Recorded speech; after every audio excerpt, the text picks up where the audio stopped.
¿Número de cuántos son? 23, de 27 a 23. Al comienzo del año me dijeron que eran 27. ¿Quién es? Ausente. Benavides, Magallanes, Carlos Felipe. Calderón, Guanaguanel, Javier. Presente. ¿Y cómo va a decir presente si tú ni los conoces? Bueno, es un capuchino. ¿Eh? Es un capuchino. Es un capuchino. ¿Y tiene fe todavía? Mucha. Luego, Carrero Varela Nelson. Presente.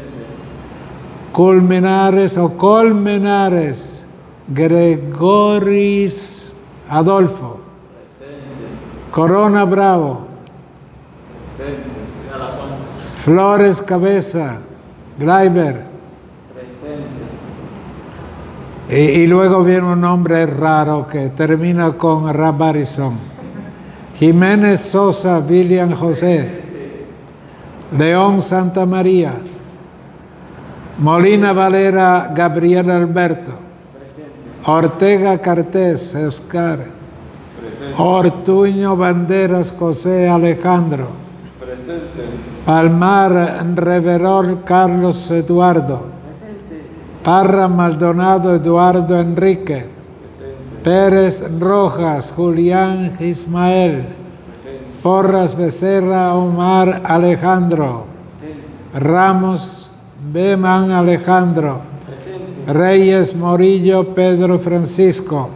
Presente. Ruiz Brito, Gregory del Valle. Sánchez Borges, Pedro Miguel y Suárez Torres Freddy. Ok, estos son entonces 23. Bueno, ojalá. Entonces ya estoy instalado. Sí. Ok. Entonces vengamos a lo de hoy. Ánimo, que hoy vamos a ver el tema número 2.10. O sea, el último subtema del tema 2. La autocomprensión histórica de la Iglesia a lo largo de la historia. Y con esto terminamos el famoso tema número 10. Entonces, adelante. Y si el gobierno me sanciona por el tapaboca, la culpa es de ustedes. Entonces, número 2.10.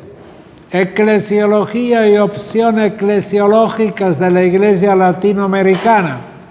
O sea, desde el Vaticano II para acá, los obispos de Venezuela como los obispos latinoamericanos estuvieron presentes en Roma durante el Concilio General o Vaticano II, y luego al llegar acá dijeron, bueno, ¿y ahora qué?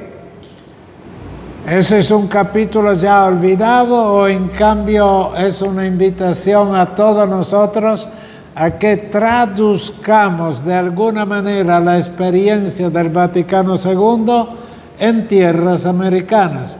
Esta es la pregunta que me parece una pregunta muy sensata y que la gente también pues le pedía. ¿Y ahora qué? ¿Cuál es el resumen de lo que vivieron ustedes y cuál sería entonces la indicación pastoral principal de renovación en América Latina? Naturalmente, en esta última tesis no voy a presentarle muchos detalles y luego un resumen de cada conferencia episcopal latinoamericana. Gracias a Dios tuve la oportunidad de profundizar eso cuando ustedes no eran todavía salesianos, o aquí el grupo o sea, hace años, recién terminado el concilio ecuménico, y luego la primera sesión de Medellín y luego la de Puebla. Y después vinieron Santo Domingo y finalmente Aparecida. Lo que aparece aquí en estas dos paginitas es un resumen bien restringido de alguna idea clave. Ok, lo que yo pienso de todo esto, etcétera, Lo manifesté aquí en la Semana Teológica del año antepasado, en donde yo tenía como tema, al celebrar los 30 años de Medellín, tenía como tema de qué manera Medellín era fiel al Vaticano II y al mismo tiempo Medellín fue de alguna manera repetido y profundizado en la conferencia siguiente, que es la conferencia de Puebla. ¿Okay? Hice la comparación entre Medellín y Puebla, pero teniendo la raíz común, que el origen de todo eso era precisamente la eclesiología del Vaticano II. Eso fue publicado de tal manera, etc. Entonces, vamos a ver aquí algún resumen. Y más la debo al defunto padre Argibay que a mi construcción de este esquema, que es un esquema sumamente restringido. En América Latina se ha dado históricamente una paulatina, lenta, pero progresiva conciencia de iglesia latinoamericana. Y ciertamente este hecho, este acontecimiento contribuyó a eso. Mucho más que el anterior. La anterior se celebró en Río de Janeiro en 1950 o 55, hay dos fechas diferentes, que fue prácticamente la segunda conferencia después de la primera celebrada en Roma en 1899, los tiempos de León XIII. Okay. Entonces en América Latina se dio esta conciencia progresiva. El primer concilio plenario latinoamericano de obispos, convocado por el Papa León XIII, como les dije, en 1899, y la primera conferencia general del episcopado latinoamericano en Río de Janeiro en el 55. Ok, esta es la primera en territorio latinoamericano, la otra fue en Roma prácticamente, lo cual es muy significativo, que la primera haya sido celebrada en Roma y finalmente la segunda ya en territorio nuestro. Pero tanto la de 1899 como la de 1955, eclesiológicamente hablando, no fueron significativas. ¿Ok? Como contenidos, como pautas pastorales, era prácticamente verse, saludarse y luego al final firmar un documento protocolar y punto. Nunca se consideró estas dos conferencias como quienes dieron pautas eclesiológicas significativas, etc. Segundo, en América Latina se ha producido durante las últimas décadas en reflexión y en praxis. Reflexión ya es Medellín, ya es Puebla como tal, y en praxis pues comenzó una inmensa confusión pastoral. Y que era lógico que al comienzo fuera una gran confusión pastoral, porque era pasar de una pastoral preconciliar a una pastoral postconciliar. Y especialmente en eclesiología, el Vaticano II ha sido muy significativo. No se puede ignorar absolutamente. Si ahora se ha introducido, etcétera. Luego, en América Latina se ha producido durante la última década en reflexión y en praxis diversas tensiones. Tensiones que ustedes no se pueden imaginar, ¿ok? Fueron muy duras. También con insultos recíprocos, descalificaciones, etc. Y fluctuaciones entre iglesia acontecimiento e iglesia institución. Ese era el punto. Entonces queremos una iglesia más institucionalizada todavía, la que vimos en la primera sesión del Vaticano II. O en cambio tenemos que darle cabida a más carisma, más libertad del espíritu, más nuevas líneas y sobre todo revisando el grande documento Lumen Gentium, que es el producto principal eclesiológico del Vaticano II. Ok, ahí está la síntesis.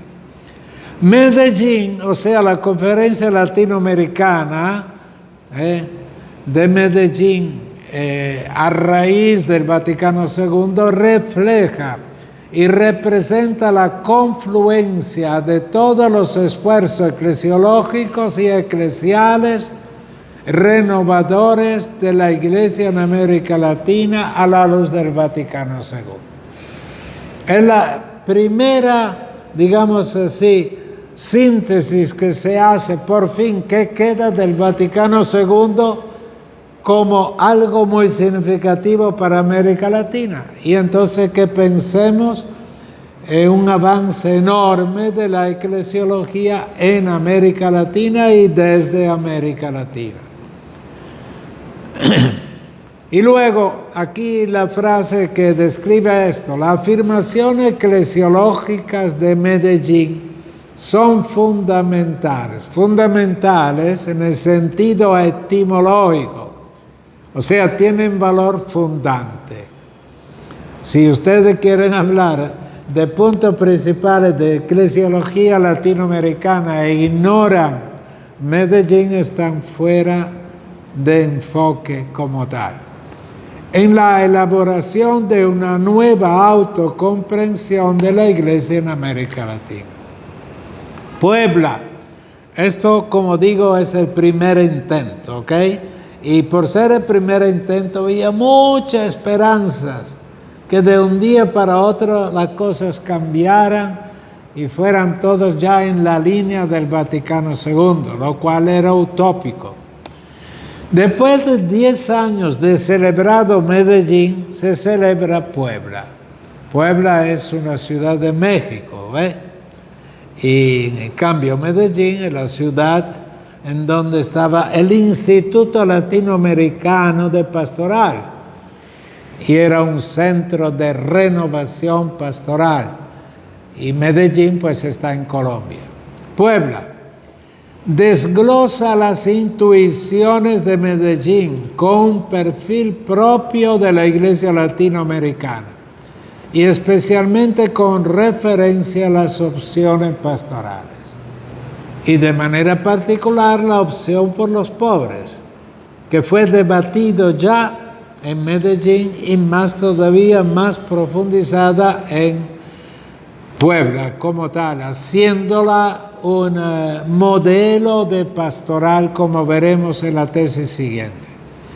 Puebla opta por una iglesia de comunión, claramente. Optando por una iglesia de comunión, no subraya una iglesia institución. No dije que lo negó, dije que no lo subraya. En cambio, el Vaticano I pues lo subrayaba de pie a pa. Aquí ya es un cambio. La iglesia comunión como tal es la iglesia espiritual que subraya como el acontecimiento de eclesiología. Puebla opta por una iglesia de comunión, una iglesia, fíjese bien los adjetivos, servidora y misionera. Estos tres términos serán luego asumidos en forma detallada por la última conferencia latinoamericana. ¿Cuál es? Aparecida. O sea, la acentuación principal de la Iglesia latinoamericana en Aparecida es estos tres adjetivos. Comunión, por supuesto, pero sobre todo servidora y misionera. Lo de misionera está en todos los párrafos prácticamente del documento de Aparecida. Y es ciertamente una tonalidad nueva. Y luego, junto con el término iglesia servidora, tantas otras denominaciones que a su vez les indicaré. Luego viene la conferencia de Santo Domingo. Y la conferencia de Santo Domingo, comparada con la de Medellín y Puebla, no tiene mucho significado. Es una conferencia prácticamente repetitiva y luego con mucho acento de cuidado por aquí, cuidado por allá. Y el Papa también estaba muy preocupado por las tendencias que había antes de Santo Domingo. Y no hizo otra cosa sino el esfuerzo de mandar como representante del Papa durante toda la conferencia de Santo Domingo a su secretario de Estado. Y de verdad que hizo el papel de contralor hasta lo último. Entonces quedó una conferencia en latín se diría dea, ok, ya más o menos prevista, los puntos principales a subrayarse, etc. No quedó en la historia como algo muy significativo. Afirma la continuación de la línea eclesiológica de Medellín y Puebla y amplía el ámbito de los destinatarios a quienes va dirigida su acción evangelizadora, pero no realiza el desarrollo eclesiológico adecuado a las expectativas y a los problemas presentados. A veces sus planteamientos representan, esta es la opinión de algunos intérpretes naturalmente, un retroceso con respecto a Puebla y a Medellín. Por eso cuando se habla de la conferencia latinoamericana, querer o no, se habla poquísimo de la conferencia Santo Domingo. No hay ninguna herejía, ni mucho menos, pero se nota que es demasiado repetitiva y que no representó como una vuelta, digamos así, o un camino elaborado ya, pero que necesitaba una nueva elaboración como tal. Aparecida privilegia de forma clara y repetitiva el modelo eclesiológico pastoral de la Iglesia, discípula misionera. Esta es una terminología típica de Aparecida. Y el aspecto misionero y el aspecto discipulado está casi en todos los párrafos de los diferentes capítulos de Aparecida. Y naturalmente eso fue muy significativa para la Iglesia latinoamericana, pero como crítica principal es que no fue estudiada en profundidad. Junto con eso luego hubo el cambio de papa y otra cosa, etcétera, y se diluyeron muchas cosas y no hubo en cuanto a una reflexión sistemática lo que había acontecido, sea con Medellín, sea con Puebla. Pero como contenido, yo personalmente, al haber leído y estudiado las tres conferencias, considero que Aparecida es la mejor, es la más completa. Bueno, ahora más específicamente la eclesiología de Puebla. Aquí me detengo sobre todo en esta, y esta naturalmente para mí es alguna pregunta que debe aparecer también en los exámenes. Más específicamente, la eclesiología de Puebla privilegia la iglesia como sacramento de comunión, como ya les dije, servidora y misionera, y esto luego subrayado enormemente por Aparecida, desglosada en tres opciones. Recuerden, primero, el desafío de la realidad latinoamericana es un clamor que sube al cielo. ¿Cuántas veces en Puebla aparece esta expresión? Especialmente como la denominación de la iglesia de los pobres y para los pobres. El famoso clamor que sabe mucho a Antiguo Testamento. Y luego, más agravado que el clamor de Medellín. Ya lo dijeron en Medellín esa frase. Y luego fue subrayado más en Puebla, que constituye un escándalo y pecado contra la voluntad de Dios. Entonces, el primer punto es el famoso clamor de pueblo. Segundo, la comunión y la participación constituyen el horizonte del plan de Dios, el reino de Dios que contrasta profundamente con la realidad latinoamericana, especialmente desde el punto socioeconómico. O sea, la situación socioeconómica de América Latina desde Medellín a Puebla empeoró y no hubo señales de un redescubrimiento o de una conversión al respecto. Y luego la comunión y la participación, ok. Comunión y participación en todas las esferas de la organización de la iglesia, para subrayar la iglesia como comunión y no tanto la iglesia piramidal. Nadie va a negar la jerarquía ni la iglesia piramidal también, pero lo que estaba subrayado pastoralmente era la iglesia comunión y que desemboca en el logro del reino de Dios. Luego se da una clara opción preferencial por los pobres en visión profética y en continuidad con Medellín. Evidentemente. Esto después será repetido con otras palabras en Aparecida también. Pero el punto clave es Puebla ya anunciado en Medellín y subrayado enormemente y desglosada en Puebla. Reacciones al documento y opciones de Puebla de parte de la comunidad social y eclesial y teológica también, etc.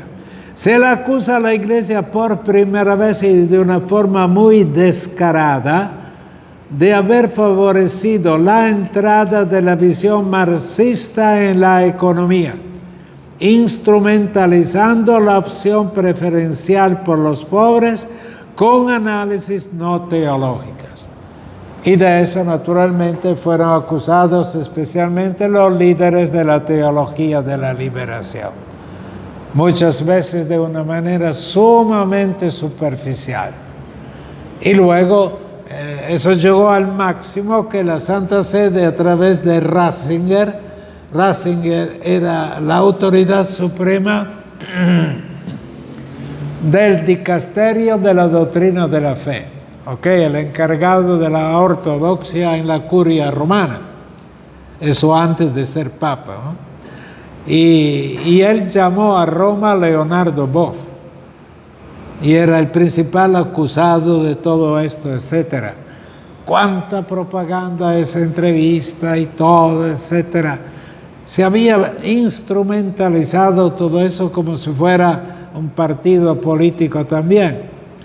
Y luego, lamentablemente, toda la propaganda sobre Boff a un cierto punto cayó todo cuando descubrieron que él tenía la querida, y la querida era la secretaria que él tenía, que era también una mujer divorciada.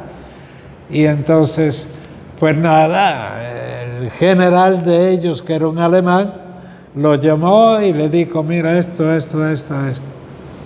Bueno, ¿y qué hago? Pues pide la dispensa del ministerio al Papa y punto. Y así terminó su historia. O sea, para que vea que a veces basta un contratestimonio de este tipo y se derrumbe todo. Eso es sumamente importante. ¿Y qué hizo Boff después? Naturalmente le quitaron la licencia de docente de teología en cualquier universidad de Brasil, no solamente en la católica, sino en otras universidades, etcétera, y reducida pues al estado laical. Y luego, porque era un tipo muy inteligente, muy preparado, la Universidad de Río de Janeiro pues le ofreció la cátedra de ecología, una nueva cátedra naturalmente que hoy en día, ahora especialmente, tiene una importancia enorme. Él es también capuchino y siendo capuchino era uno de los fautores principales de Laudato Si, etcétera, etcétera.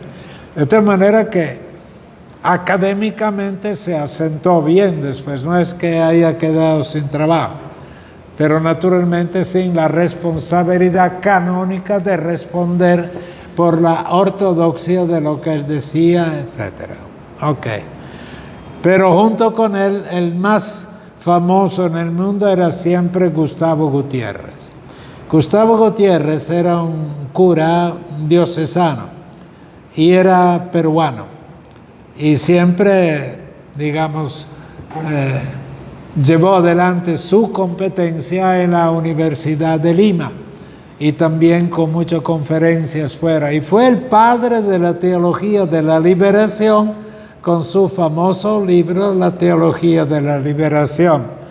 Lamento que ustedes no lo hayan leído ni que lo vayan a leer, pero uno seriamente no puede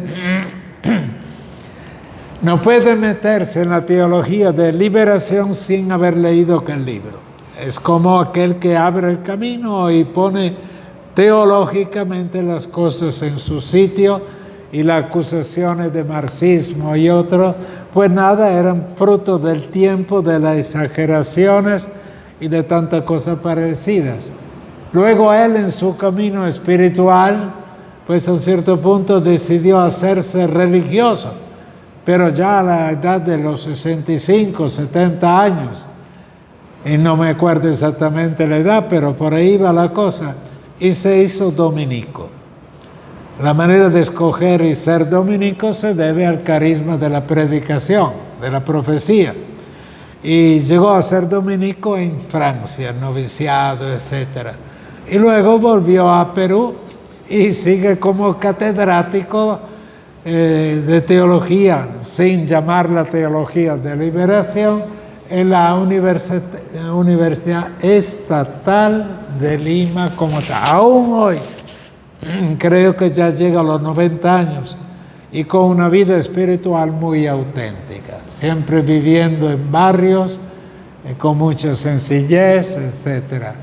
Y nada, así es otro testimonio de todo esto. Y hay tantos otros buenos, entre los cuales también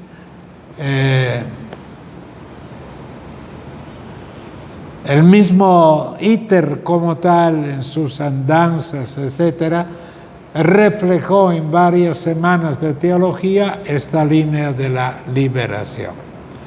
Bueno, reacciones al documento y opciones de Puebla de parte de la comunidad social y eclesiástica, etc. Bueno, entonces el problema está ahí. Hubo una interpretación marxista, o por lo menos la Iglesia fue acusada latinoamericana de filomarxismo en la elaboración del análisis como tal. O sea, el análisis como tal. Cualquiera puede hacer un análisis de la situación latinoamericana y puede haber un análisis de tipo neoconservadora, o si quieren en términos casi filocapitalistas, y puede haber la interpretación del análisis en América Latina de un análisis filomarxista. Y hoy en día estas dos interpretaciones en sociología están presentes en América Latina. Ok, entonces en base a eso uno puede decir, ok, la teología no es ni sociología ni antropología, pero se sirve también de los logros de estas ciencias como tal. Y entonces estar en eso, en la línea de los pobres, etcétera, optando por ellos y no abrazar como tal varios elementos de análisis marxista es muy difícil.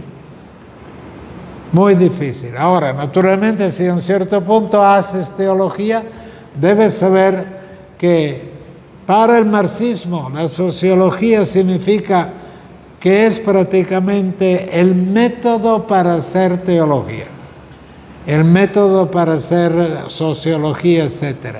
En cambio, para la teología, la última palabra la dice la palabra de Dios, no los hallazgos de la sociología. Pero cuando se exagera en servirse uno de los elementos sociológicos, etc., entonces debe cuidarse mucho en salvar lo teológico de lo simplemente sociológico. Esto es fácil decirlo así, ¿ok? Luego aplicarse esto es sumamente complicado y difícil. ¿Ok? Luego, síntesis de Puebla y Aparecida. Propuesta eclesiológica de Puebla. Traten de aprender casi de memoria esta definición de Puebla. ¿Ok? Es una definición descriptiva. Propuesta eclesiológica de Puebla. Una iglesia que siguiendo a Jesús de Nazaret. Entonces una iglesia que parte de la historia. Parte de Jesús histórico. No parte de Jesús resucitado. ¿Ok? No se excluye ni mucho menos, pero digo como metodología eclesiológica, parte de un hecho histórico. ¿Quién era Jesús? ¿Cómo vivió? ¿Y por qué Jesús fundó este tipo de iglesia? Ustedes acaban de estudiar todo eso y saben toda la historia de Jesús de Nazaret y todas las opciones implicadas en esta historia de Jesús de Nazaret. Es la opción de Puebla. Ok. Luego, quiere existir y hacerse presente, fíjese bien, este tipo de iglesia quiere existir concretamente, no en los libros de teología.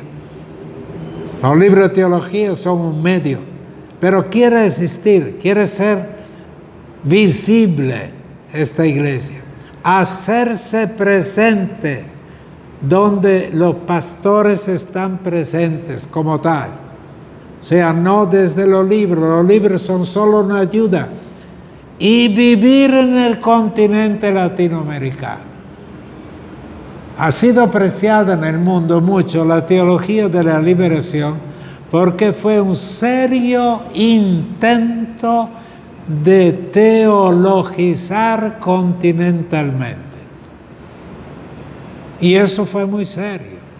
Por ejemplo, el mismo Dussel, el famoso historiador, un hombre especialista en historia, etcétera, etcétera, él pone como las condiciones históricas para entrar, sea en la filosofía, sea en la teología de la liberación como tal. Y la refleja como un pensar del continente como tal. De ahí viene entonces el florecimiento de muchas obras. Y luego, vivir en el continente, ¿para qué? ¿Para curiosidad? No, para servirlo. Al servicio del continente y de sus problemas. Evangelizando. Entonces no es para hacer disquisiciones marxistas o cosas por el estilo. La finalidad de la iglesia, aún en esta situación precaria de América Latina, es evangelizando. Evangelizando significa Jesús de Nazaret. Y por tanto, contribuyendo a la luz del Evangelio. 2 veces lo dice, y en esta definición se quiere eliminar la sospecha de marxismo como lectura de la iglesia latinoamericana. Evangelizando y contribuyendo a toda la iglesia latinoamericana, contribuyendo a la luz del Evangelio. O sea, la luz del Evangelio. La descripción del reino de Dios es según el Evangelio. Entonces, inmediatamente eso deslinda la responsabilidad de la iglesia de lo que es la responsabilidad de un sociólogo, etc. Que trata de vivir y anunciar la liberación integral. No es solamente liberación económica. No solo, liberación integral. Mire que integral es sospechoso. Cuando se dice integral, a veces se dice para encubrir todo. Integral, a un cierto punto, hay que desmenuzarlo. Pero el integral, ¿llega al pobre de verdad? ¿O estamos tranquilos solamente con decir nosotros buscamos la salvación integral? Y que integral es una palabra muy bonita, pero ¿cómo la llevas a realidad? cuáles son los pasos, etcétera, etcétera. Sin embargo, integral naturalmente se opone a parcial y se opone a ideologizado. Sin embargo, tiene también su interpretación negativa. De los hombres que viven en él, o sea, en el continente latinoamericano. Esta es una de las descripciones y una de las más conocidas como descripción de iglesia de parte de Puebla. Y ustedes amablemente están invitados a aprenderlo. ¿Ok? ¿Entienden o no entienden? ¿Hablo chino o hablo japonés? Yo no hablaré nunca malgashi porque inmediatamente él se va a reír de mí. Dime. ¿Está bien? Ok. Bien, si quieren interrumpirme en cualquier momento, ok. Si quieren terminar rápido la clase, no me interrumpan. Punto siguiente. Se trata de una iglesia histórica. Aquí hay otra palabra clave. La historia es concreta. La historia está hecha de hechos visibles. ¿Ok? No de imaginaciones. La misma utopía, si es histórica, debe concretizarse. ¿Ok? Se trata de una iglesia histórica que primero que todo dice dónde vive, quién soy, a quién sirvo y de qué manera eficaz debo servir. Por eso desde el Vaticano II comenzó la playa de proyectos pastorales. ¿Cuál es el párroco que no tiene proyectos pastorales? También aquí este domingo va a haber la reunión de todos los grupos y movimientos de la parroquia que existan o no para la programación pastoral del año. Y ya están preparando los esquemas, etc. Y preparar el año pastoral. No existía esto de año pastoral antes, que cada año hubiese que preparar esto. Yo me acuerdo de mi pueblito. Esto no se conocía nunca, esa palabra.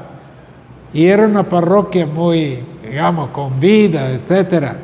Llegó el Vaticano II, después del Vaticano II llegó la orden de todas las diócesis de Italia que prepararan su proyecto pastoral.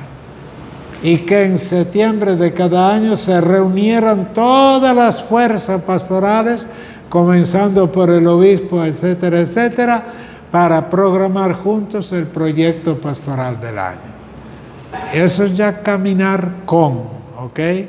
Bueno, entonces en éxodo continuo, porque es una iglesia histórica, capaz de crear una nueva historia y caminar de la esclavitud a la libertad. Esta es auténtica liberación. En continuos procesos generadores de vida nueva, no de repetición, repitiendo siempre las mismas cositas, bajo el dinamismo del Espíritu Santo, para hacer del hombre latinoamericano un hombre nuevo, imagen de Cristo resucitado. Y esto es ya la utopía, ¿ok? Y no podemos descartar la utopía. ¿Cuáles son las personas que nos sueñan a veces? ¿Sabe qué significa eso? No. ¿Tú concibes a un religioso que se mete en la vida religiosa y que nunca sueña de ser santo?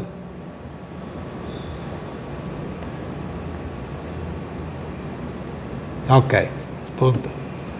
O sea, en nuestra vida y como seres trascendentales, instintivamente nos abrimos a la trascendencia. Y trascendencia significa superar la cotidianidad y ciertas metas que son parciales. En cambio, abrirse a una tonalidad, etc. Y eso se ve claro en la vida de ciertos santos, especialmente los más recientes, jóvenes, inclusive niños. ¿Y quién les inspiró a eso? Un horizonte tan bello, tan increíble, etcétera, etcétera. Entonces todo eso no es solamente cambio de estrategias pastorales. Si en el cambio de estrategias pastorales no hay un cambio del corazón, de la mente, etc., no llega a la meta final. Aparecida, y con Aparecida termino este punto.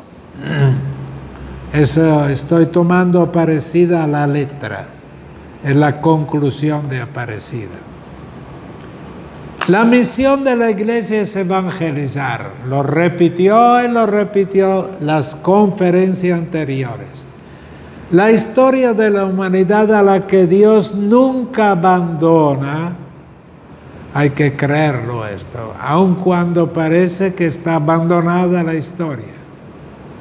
Transcurre bajo su mirada compasiva. También la historia nuestra de una amenaza mundial de pandemia.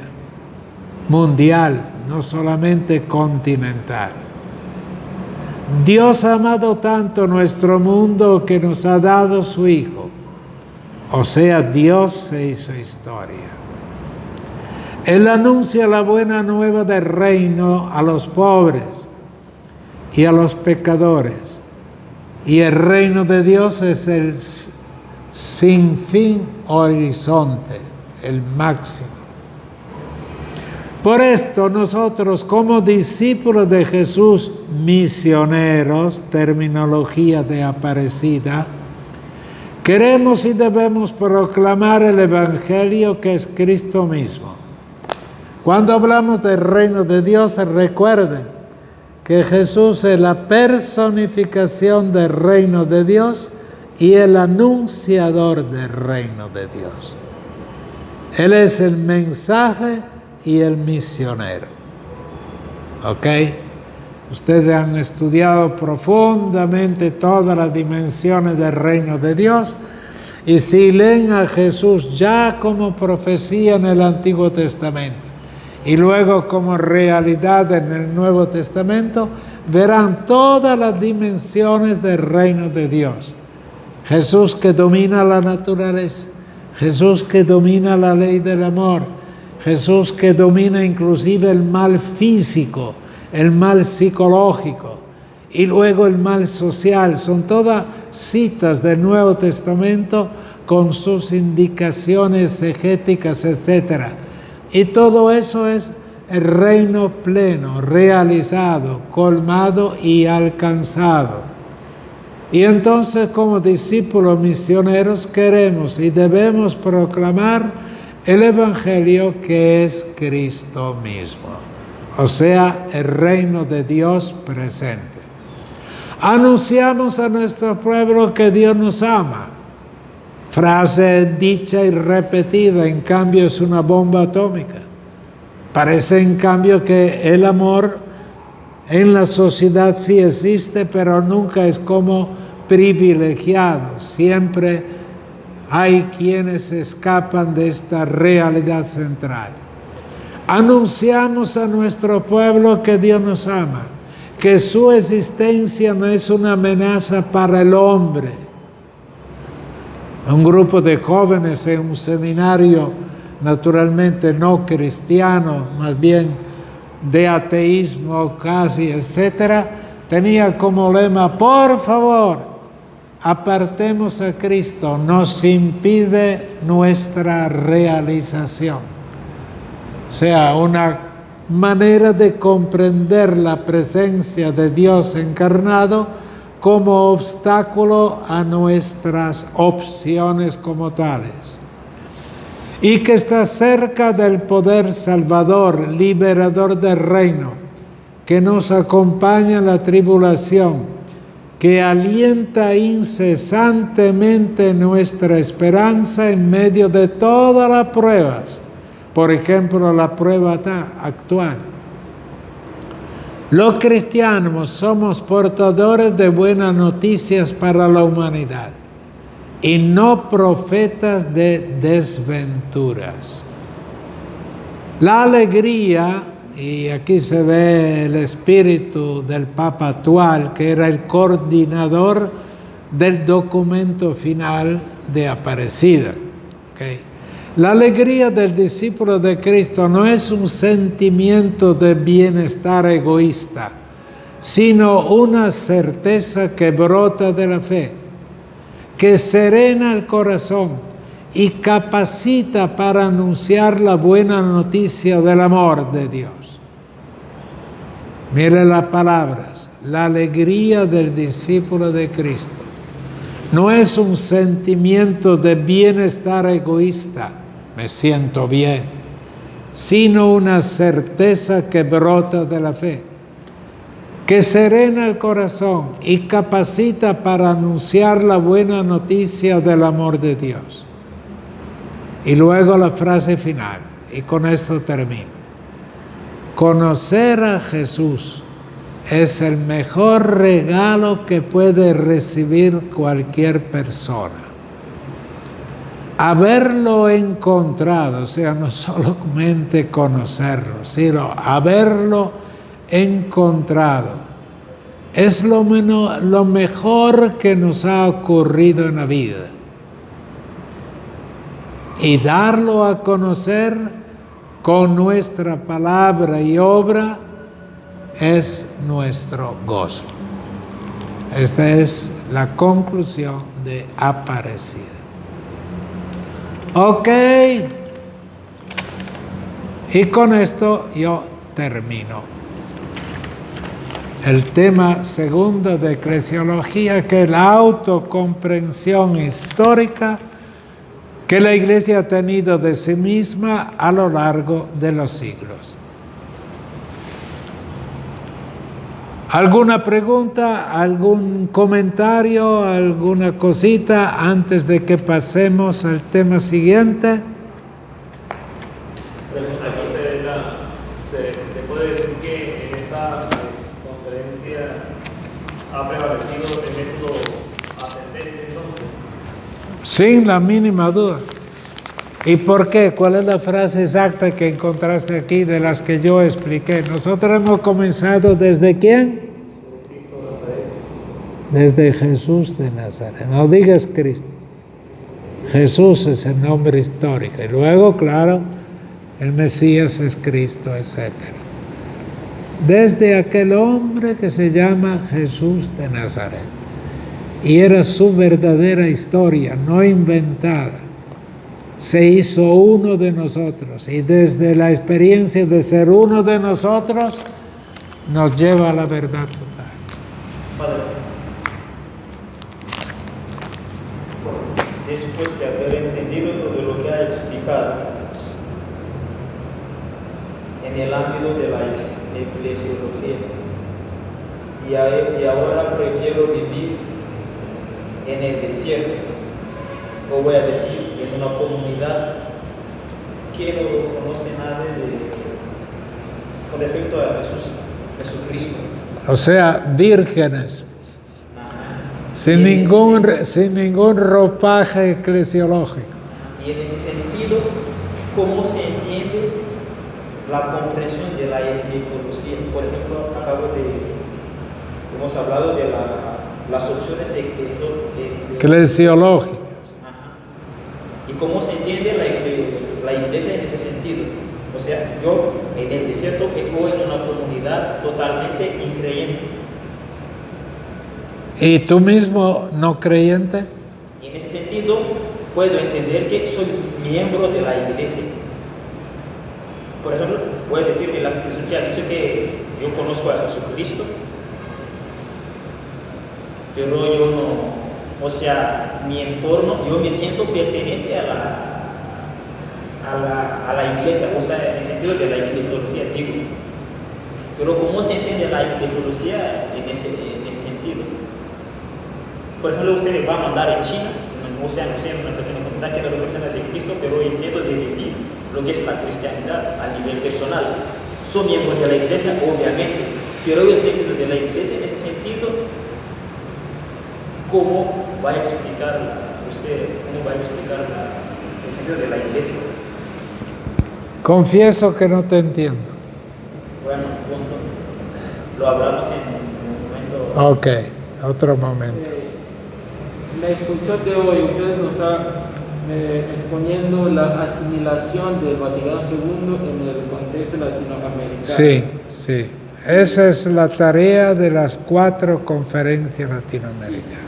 Sí. Entonces, se está hablando desde ya mucho tiempo que la Iglesia no ha terminado de asumir los valores de Vaticano II. Evidentemente no ha terminado.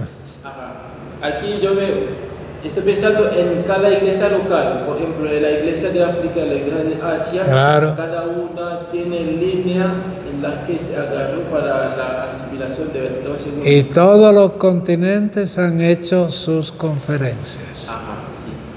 Entonces, ¿en dónde queda entonces la universalidad de la iglesia? Si La universalidad en la diversidad. Ajá, bueno, pero en la asimilar del Vaticano II. En el Vaticano II encuentras la síntesis de la eclesiología mundial. En cambio, en las conferencias continentales es la traducción concreta de la eclesiología en cada parte del mundo. Y esa es una reflexión continental. Por ejemplo, en África ustedes han tenido ya 2 conferencias panafricanas después del Vaticano II. Y uno se pregunta, ¿y por qué no agotaron la materia en la primera conferencia? Y el Papa mismo le dijo a ellos, ustedes no han asumido todavía adecuadamente, hagan otra conferencia más.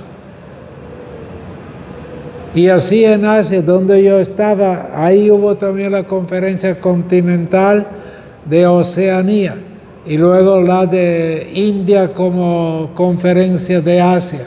Y luego Europa tuvo ya 2 conferencias continentales, Norteamérica otra, etc. Todos hicieron este esfuerzo porque se dieron cuenta que las líneas generales son muy válidas, te guían, pero tienes que concretarlas más y tienes que asumirlas más. Por ejemplo, en Papua Nueva Guinea, toda esa parte, Australia, etcétera, discutieron mucho el modelo de iglesia a escoger. Ahora entramos en la tesis de los modelos, ¿ok? Y finalmente escogieron modelo de comunión. Había otros modelos posibles, pero ellos como obispos, eran más de 100 obispos de Extremo Oriente, escogieron eso. Son opciones pastorales y teológicas al mismo tiempo. Son acentuaciones diferentes. Okay. ¿Algo más? De esta manera que América Latina lo ha hecho bien. 4 conferencias prácticamente, con todo lo que implica eso de preparación y todo. Y cada conferencia en el espacio de 10 años. 10 años, 10 años, 10 años hasta la última. Ok. Bueno, ánimo. Diga, ahora vengamos al tema siguiente. Y el tema siguiente se llama modelos o íconos descriptivos de la iglesia. Yo expliqué en temas anteriores que cuando se trataba de definir a la iglesia, dar una definición de la iglesia, les dije que era casi imposible. Y que era casi imposible porque la iglesia es misterio. Y por ser misterio invisible, es también institución, naturalmente. Si quiero dar una definición como, qué sé yo, que este salón está de 20 metros por 20, cosas por el estilo, o sea, etcétera. Nada, la iglesia me escapa de una definición que termine en decir todo sobre esa realidad. Porque la iglesia, a diferencia, por ejemplo, de la nación que se llama Venezuela, del aparato de elecciones que habrá ahora en Venezuela, que están todas las reglas, etcétera, que luego se sigan, no, ya es otra cosa. Pero quiere decir, hay todas definiciones, esto será así, será así, será así. Con la iglesia no se puede. Nosotros tenemos para la iglesia aproximaciones, modelos e íconos. Aproximaciones quiere decir acercarse a, sin pretender decir la última palabra. Y luego, ícono significa algo ideal. Y luego, imagen significa también algo. Aquello me parece que. Ok. Estas definiciones en el número 8, 7, etcétera, de Lumen Gentium están ahí descritas. Y una de las dos preguntas para el examen es precisamente eso, las imágenes. Entonces vengamos aquí. ¿Y quién inventó este cuento de íconos o de modelos aplicado a la iglesia? Adelante. Entonces ahora diremos qué es modelo o ícono y luego daremos 4 ejemplos de modelo. Son mucho más, pero daremos 4 ejemplos de modelo. Para decir, ¿quieres definir la iglesia? Escoge uno de los 4 ejemplos. Me nombraron párroco. ¿Y ahora qué tipo de modelo escojo para esta realidad parroquial? No, yo trabajo como de lugar. Y eso es lo más común entre los párrocos. No tienen tiempo para pensar. En cambio, un párroco que ha leído algo de teología, que bien preparado, etcétera, a un cierto punto con toda la comunidad, con los líderes, va forjando un posible modelo de iglesia. Y dice, ¿cuál es el modelo más adecuado para este tipo de parroquia aquí? Y eso es esencial, si no es trabajar sin metas concretas. Razón de optar por modelos de la iglesia. A ver, uno de ustedes, pero si llama o hablan ustedes, la voz no les llega claro a los destinatarios, ¿sí o no? Entonces, a ver. ¿Por qué el tema 3 se detiene en el contenido y términos de los modelos de la iglesia? ¿Por qué hablamos de modelos de la iglesia? ¿No sería suficiente ofrecer una definición global de la naturaleza de la iglesia? Sí, es posible, por ejemplo, la de San Cipriano, la definición trinitaria, o la iglesia comunión, etcétera. Pero estos modelos bien elaborados, ¿agotan todo o no? Entonces, la concepción general del misterio aplicado a la iglesia fue expresado por Pablo VI en un mensaje de apertura de la segunda sesión del Vaticano II. Y dice, la iglesia es un misterio. Es una realidad imbuida con la misteriosa presencia de Dios.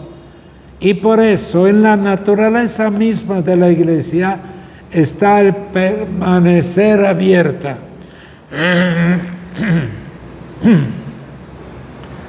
Permanecer abierta a nuevas y más profundas exploraciones. O sea, el Papa dice, olvídense que yo les dé una definición que agote todos los aspectos de la iglesia. ¿Ok? Y cada aspecto que nosotros subrayamos anuncia quizás la apertura a otros elementos, a otros aspectos. Y entonces entra en el hecho de iglesia misterio. Y lo hizo él. Y eso no estaba claro antes del Vaticano II. Y por eso el primer esquema de eclesiología presentado en concilio fue eliminado, porque era todo en la línea de una definición agotadora y agotada.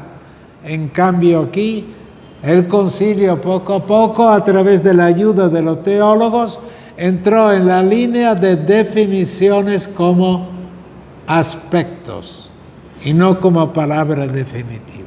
Ok. Entonces, la iglesia tiene que avanzar continuamente en su propia autocomprensión por medio de la meditación de las imágenes reveladas en la Escritura.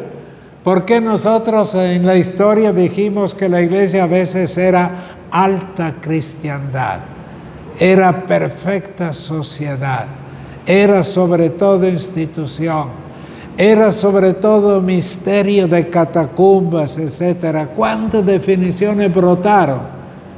Y todas decían algo verdadero de la iglesia, pero ninguna de ellas pretendía agotar el misterio de la iglesia.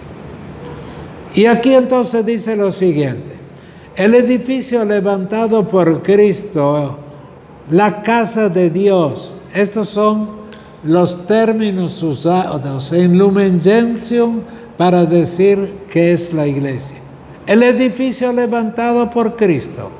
Esta mañana en la primera lectura de la carta a los Efesios se habla del edificio estructural.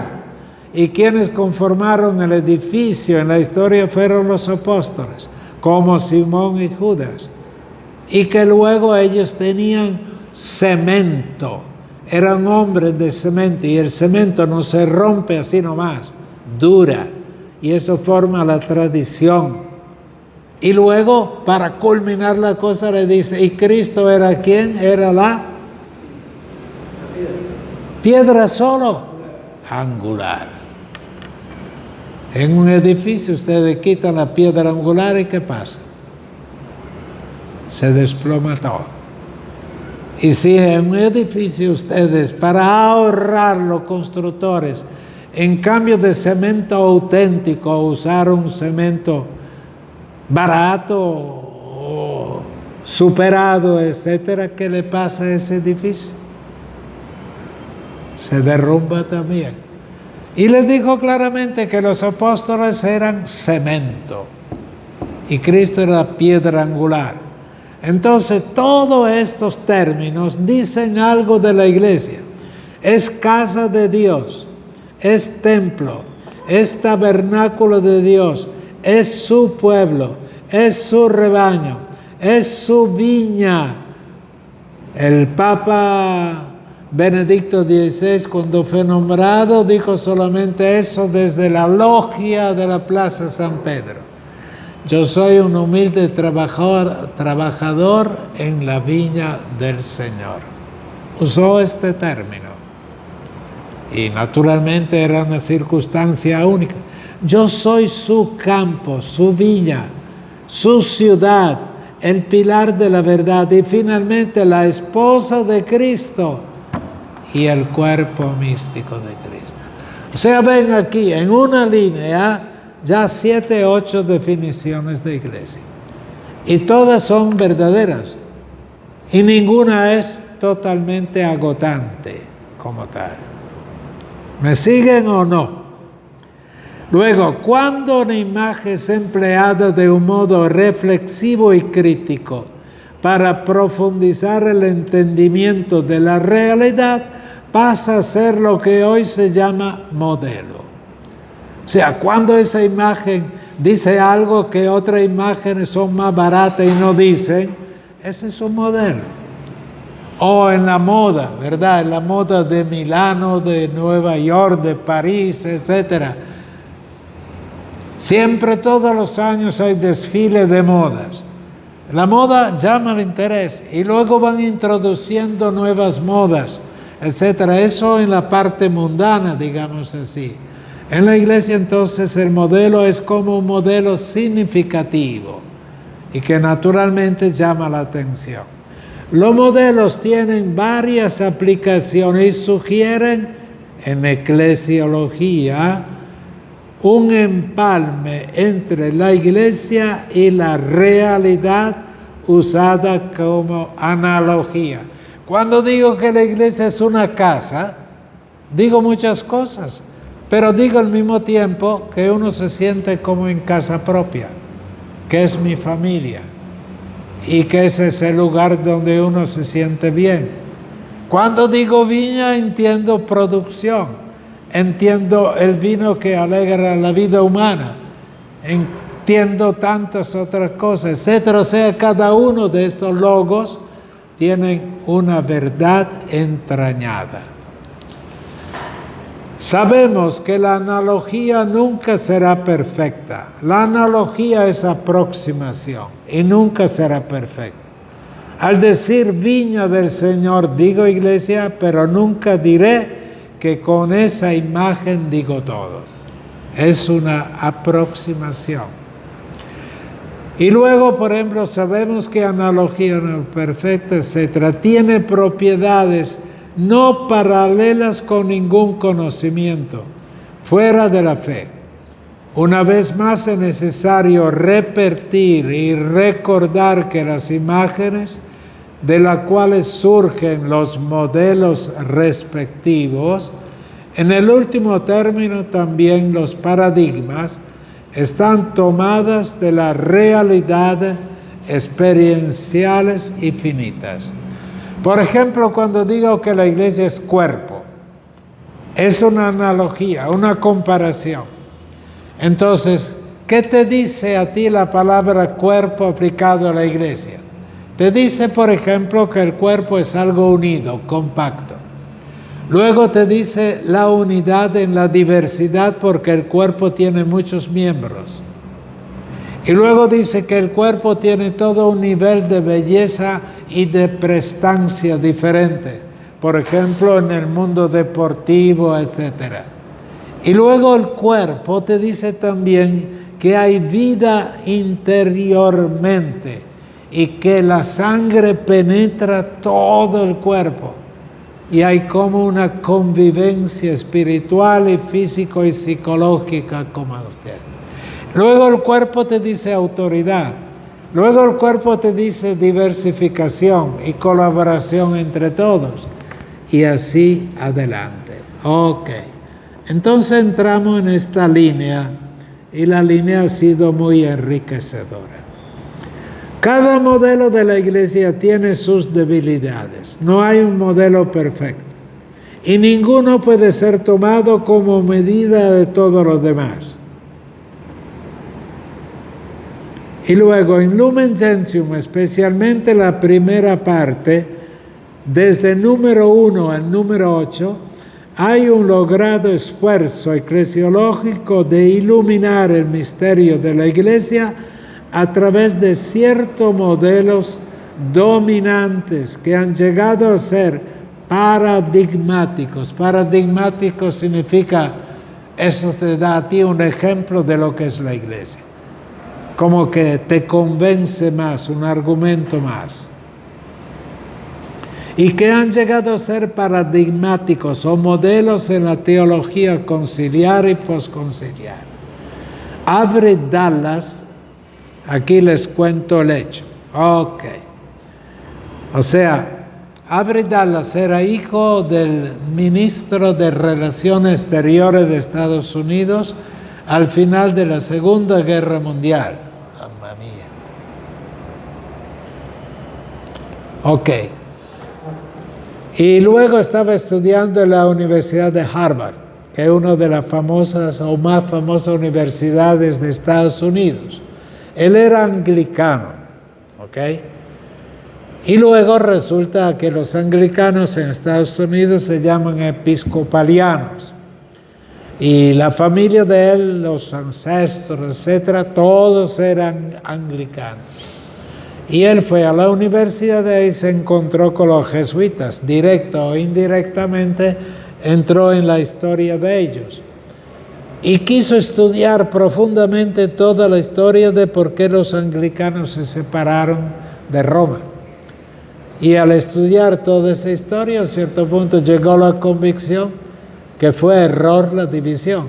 Y naturalmente el error para él era de Enrique VIII.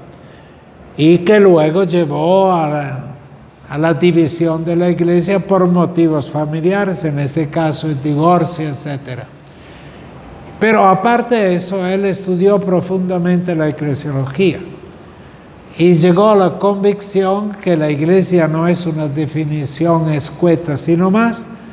Sin embargo, hay maneras de encontrar la verdad de la iglesia a través de la metodología de las comparaciones y de los modelos.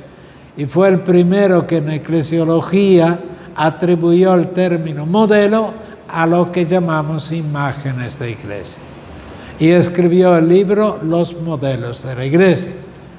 Y lo escribió inmediatamente después del Vaticano II. Y tuvo mucho renombre el libro en la biblioteca de ustedes. Está también la copia del libro, etc. Entonces él trató en diversos capítulos de elaborar o escribir por qué la tal palabra puede ser modelo de la iglesia. Por ejemplo, cuerpo místico de Cristo. Por ejemplo, pueblo de Dios. Por ejemplo, agricultura. Por ejemplo, viña, etc. Y el libro tuvo mucho suceso.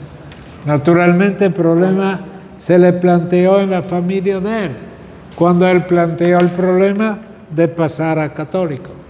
Y no querían absolutamente en su familia aceptar eso, que era como una deshonra, por decir así, traicionar la propia fe, etc. Pero al final, olvídese, él siguió su inspiración y su convicción, se hizo católico, hizo el catecumenado y luego se metió a jesuita y se metió a profesor de eclesiología en la universidad y se metió a escritor, hasta haber sido coronado también con el título de cardenal, etcétera, etcétera.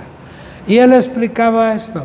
Dice, soy un humilde y simple teólogo de la última hora, se refería al hecho de convertido, y me ha embelesado siempre el hecho de la iglesia y de cómo definir este misterio de la iglesia. Entonces indicó los modelos que para él eran significativos como para ir entrando en el misterio mismo de la iglesia. Su nombre es Avery Dallas y su papá, como dije, era el ministro de Relaciones Exteriores. De él llega este modelo que llamamos, y es hoy en día en eclesiología un tema prácticamente común y que va en la línea del Vaticano II, porque si no hubiese habido en el Vaticano II la iglesia como misterio, tampoco se habría tenido aquí esta expresión. En América Latina los que subrayaron más estos modelos fueron especialmente José Marins, que es un sacerdote diocesano, y luego también otro, pero de manera especial Marins y el equipo de Marins como tal. ¿Está claro lo de los modelos y por qué? Ok. Y ahora vamos a ver como última cosa, ya el tiempo se está yendo, cuáles serían los modelos. Yo escogí los siguientes modelos. Primer modelo, la iglesia como pueblo de Dios. También porque el modelo principal del Vaticano II en Lumen Gentium. Después de este modelo de iglesia como pueblo de Dios, viene otro modelo, el modelo cuerpo místico de Cristo. Y luego tercer modelo, la iglesia fuerza del Espíritu. Y finalmente el cuarto modelo, la iglesia sacramento universal de salvación. ¿Ok? Bueno, primer modelo entonces, la iglesia como pueblo de Dios. Ustedes deben leerse detenidamente el capítulo 2 de Lumen Gentium. ¿Ok? 2. Y el título es La Iglesia Pueblo de Dios. Entonces aquí en forma muy breve les presento ahora este modelo, pero no es sino el resumen exacto de todos los números de Lumen Gentium. Y yo les indico solamente los títulos, y la próxima vez que tengamos la clase les voy a hacer algunas preguntas orales así para ver si lo leyeron de verdad. Okay. Iglesia como pueblo de Dios. Bien, mirando la historia de la salvación, etcétera, la humanidad es concebida como pueblo universal, histórico, alcanzado explícitamente por la fe cristiana e implícitamente abierto a ella. Los que no son cristianos no es que no sean contrarios a la iglesia, pero simplemente no han tenido la catequesis adecuadas. Las coordenadas temporales actuales del mundo son muy favorables a ver el mundo como una universalidad. Hoy en día se habla mucho de universalidad, de globalización, etc. Y hablar de modelo, aún en la fe, de un modelo global como tal, es entendido inmediatamente la cultura universal actual. Luego, la eclesiología es una eclesiología como pueblo. Y no parte la eclesiología desde la pirámide, sino de la realidad común a todos. Y la realidad común a todos que somos pueblo. Y todo el pueblo sin diferencia de raza, de lengua, etcétera, o contradicciones de ese tipo, sino abierta simplemente a la otreidad. Enfoque bíblico. El enfoque bíblico no lo explico porque lo vimos en la primera tesis, cuando vimos el pueblo de Dios en el Antiguo Testamento y la configuración ya en el Antiguo Testamento de iglesia como pueblo y llamado pueblo de Dios escogido. De tal manera que ese versículo ahí, enfoque bíblico de ese tipo, ya está requete explicado. Luego, ¿cuáles son las características de este pueblo? Es santo porque es de Dios. Es posesión y herencia de Dios. Es rebaño porque es multitud. Es viña porque es producto. Luego es esposa para identificar el amor entre Cristo y naturalmente la iglesia. Es reino de sacerdotes en relación íntima con Dios. Luego es comunidad, raza, pueblo y nación. Y finalmente es pueblo de Dios.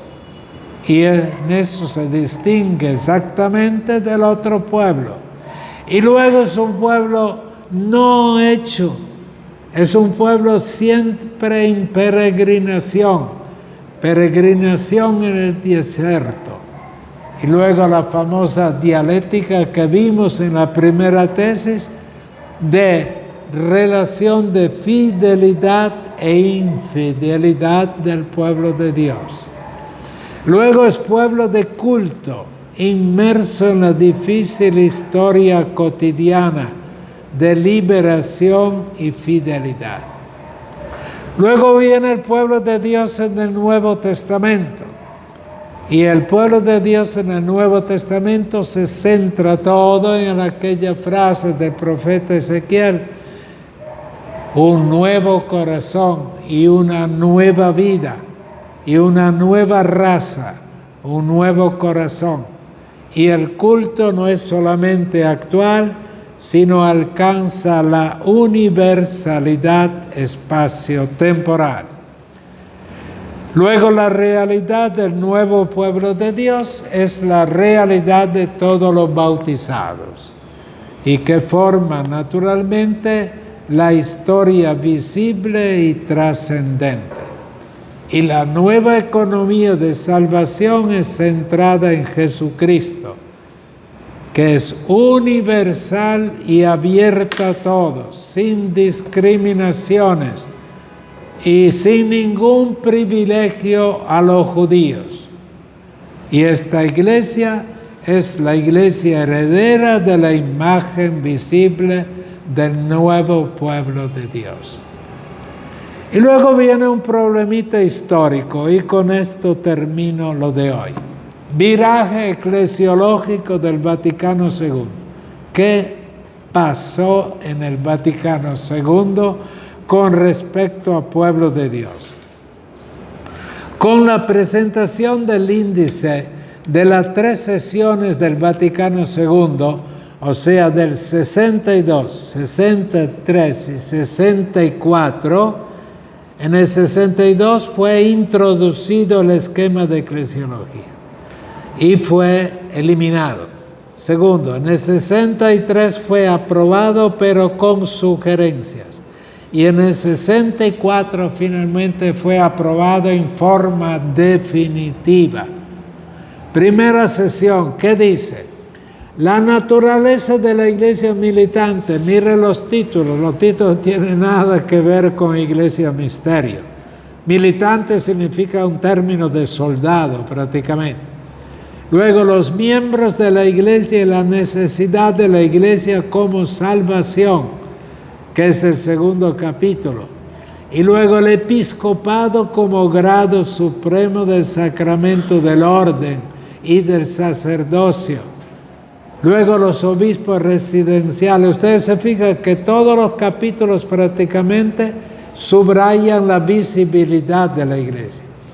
Luego los estados de perfección evangélica o vida religiosa. Luego los seglares. Luego el magisterio de la iglesia, la autoridad y obediencia en la iglesia y la relación entre iglesia y Estado. Y obligación que tiene la iglesia de anunciar el evangelio. Y luego el ecumenismo y por último como anejo la bienaventurada Virgen María. O sea, cuando vieron toda esta serie de capítulos y que casi todos los capítulos subrayan sobre todo la institución, los padres reaccionaron. Y votaron casi inmediatamente un voto sondeo. Y en el voto sondeo sobre 2000 y pico hubo como un 60% y aún más en contra de este esquema. Y dijeron, remitido a comisiones y que reelaboren el esquema y que se tenga una visión más espiritual, más carismática, más trascendente de la iglesia. Esta ya es la misma descripción de la iglesia como era Trento y como era el Vaticano I. Y fue simplemente rechazado, con disgusto de todos los miembros de la comisión que trabajaron este esquema. ¿Está claro? Primer esquema fue rechazado. Segundo, sesión de 1963. El misterio de la iglesia, el primer capítulo. O sea, arranca de la invisibilidad de la iglesia. Misterio.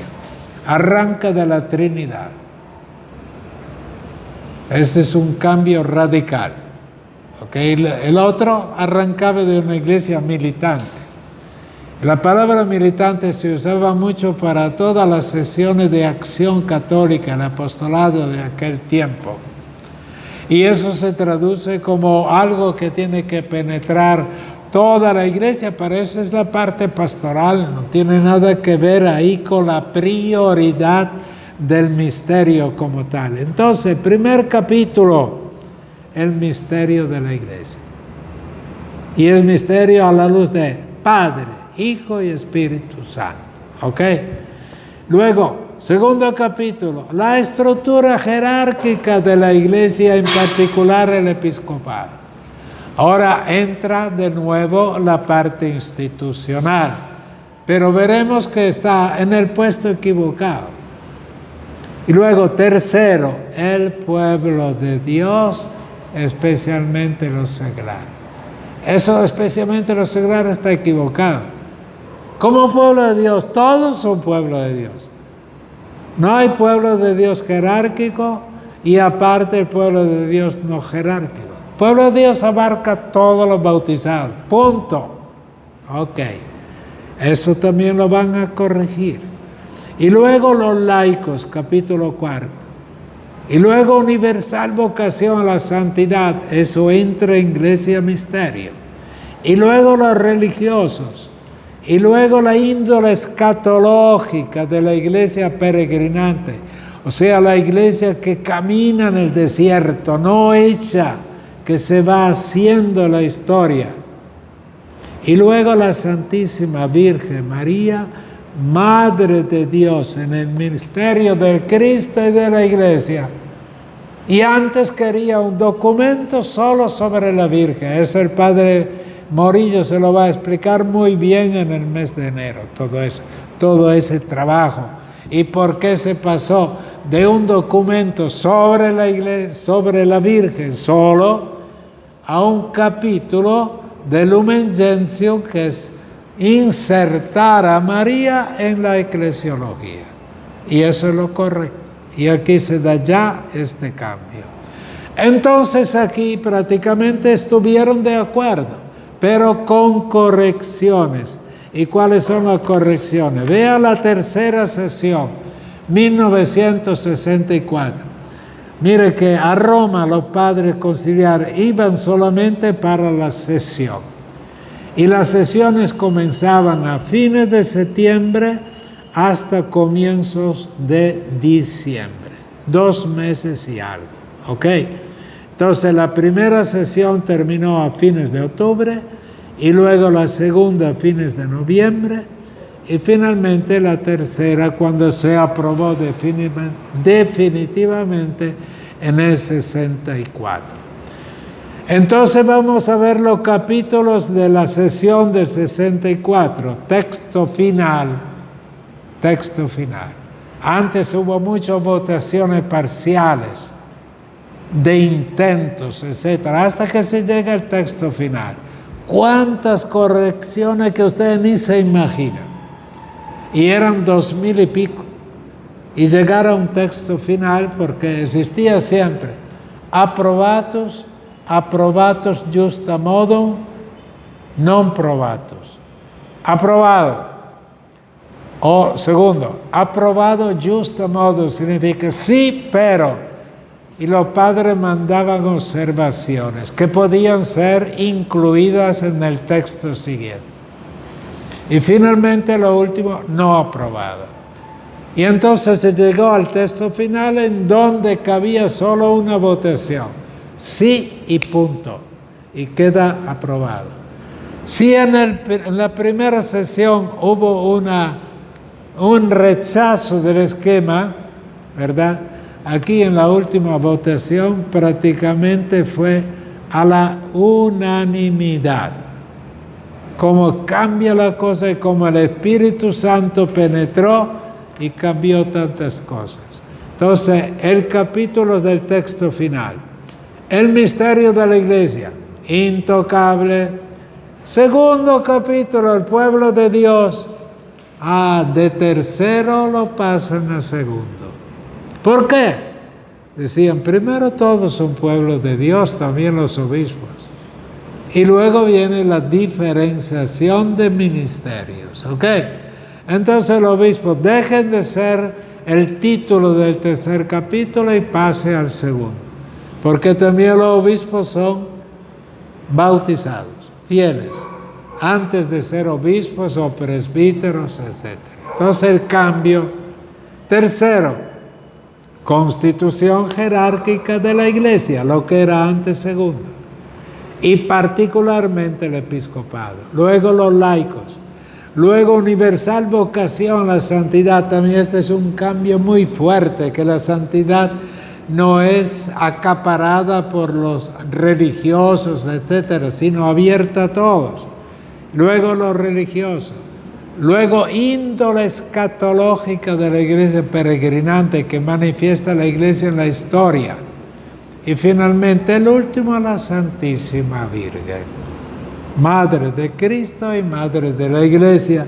O sea que la Virgen no es superior a Cristo, ni mucho menos. Y luego, la Virgen está al servicio de la iglesia y es Madre de la iglesia porque es Madre del fundador de la iglesia.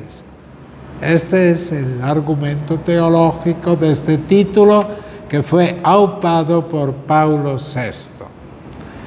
Cambio de modelo eclesiológico. A ver. Entonces, se pasa, fíjese bien, se pasa de una situación de la naturaleza visible de la iglesia como sociedad perfecta, el Vaticano I, al modelo de iglesia como misterio invisible y estructura visible e invisible. El nuevo equilibrio. No es lo mismo que antes y hay que convencerse que es otro modelo de eclesiología, Que haya todavía varios párrocos que están todavía en el Vaticano I o Vaticano II al comienzo y que no han cambiado todavía mentalidad. Es lamentable, pero es cierto. De una iglesia centrada sobre la prioridad jerárquica. ¿Quién es la iglesia? Los obispos. Aún hoy la iglesia de la gente de la calle, etc. No han cambiado.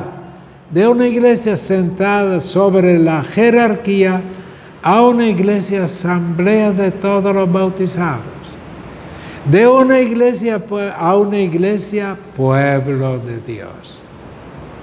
De una visión de santidad relacionada casi exclusivamente con el clero y los religiosos, a una llamada a la santidad ofrecida a todos. Los papas de estos últimos 20, 30 años merecen un Nobel, un premio. Han cambiado la mentalidad de la santidad de la gente. Ahora hay santos de cualquier categoría, profesional o no profesional. Y cuánta fantasía de santidad al mismo tiempo. Y no excluye a nadie, basta que sean santos. De una visión de santidad exclusiva para el clero y los religiosos, a una santidad, dice el Papa Francisco, desde la puerta al lado. O sea, hay un capítulo en el documento Exsultate Gaudete, y dice, hoy en día el santo puede ser que él sea el siguiente de tu cuarto, que tú estás en un hotel, vives aquí, y a lo mejor que está cerca de ti en la otra puerta es una persona santa. En su vida, en su manera de ver, en su manera de ser apreciado, en su trabajo. O sea, no hay una cosa externa que haga a uno santo. La santidad es puerta abierta a todos. De una mariología separada del enfoque eclesial a una mariología centrada en Cristo y en la Iglesia. ¿Cuántos errores en este campo? ¿Okay? Cuánta mariología impregnada de supersticiones y todo. En cambio, la mariología del Vaticano II es muy sencilla. Es cristocéntrica y eclesiocéntrica. Punto. Si no tiene este enfoque de centrado en Cristo y luego el servicio de la Iglesia, no es la mariología del Vaticano II. Pero el padre Morillo se la va a explicar muy bien. Ok, algunas acentuaciones del pueblo de Dios según 9 y 10. Leo solamente los títulos y con esto termino. Primero, en los números 9 y 10 del Lumen Gentium se subraya el pueblo peregrino y pecador. ¿Ok? Peregrino y pecador. Léanse después con calma todo esto. Y que la iglesia es siempre iglesia que debe ser reformada. Segundo, pueblo profeta y carismático. Les pongo siempre los numerales de Lumen Gentium. Y que los fieles tienen el sentido de la fe. O sea, no solamente los obispos los que detienen el magisterio, sino el pueblo de Dios como tal. Es un pueblo guiado por el Espíritu. Y luego el pueblo de Dios en América Latina está descrito como el pueblo oprimido, pobre, sujeto en la iglesia y para los últimos, no solamente la jerarquía como tal.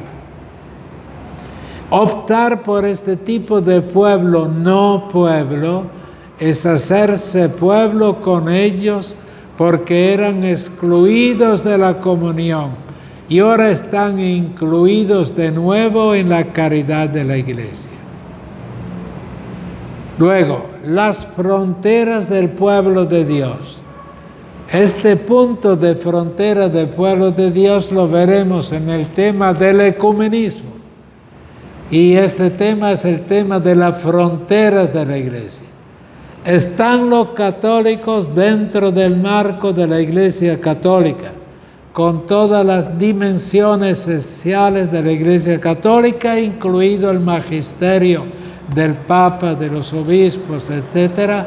Y algunos se portan mal eclesiológicamente y pueden ser excluidos de la iglesia católica. Eso está en el número 14 de Lumen Gentium. Luego, otra frontera de la iglesia católica son los cristianos no católicos de todo tipo, unidos en la fe en Jesucristo, pero divididos en la manera de entender la salvación y luego, sobre todo, divididos en la forma de los ministerios dentro de la iglesia.